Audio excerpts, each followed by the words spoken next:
Oh, shift. That's the way I've titled this email, and of course that was somewhat facetiously, but in earnest, there is some truth to that.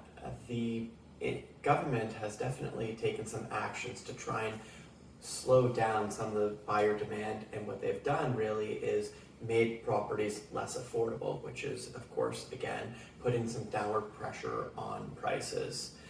That's directly affected some buyer demand, and I think that we're going to start to see some prices change. I would say predominantly starting with the outskirts and then possibly working its way in, but most of those headlines I think are not really directed to the city center. What it's done right now is started to create the conversation, which is an age-old question of should I buy or sell first?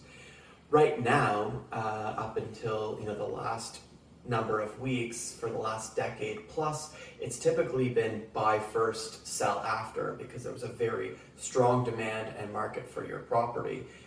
That market still remains, but now the question of possibly selling first, I think, is starting to become a little bit more prevalent. That allows you to know specifically the numbers that you have to work with, and also give you a sense of, if you can have a long enough runway, a long enough closing, gives you an opportunity to possibly buy and sell in different markets, which could definitely have some benefit to people that are price sensitive here.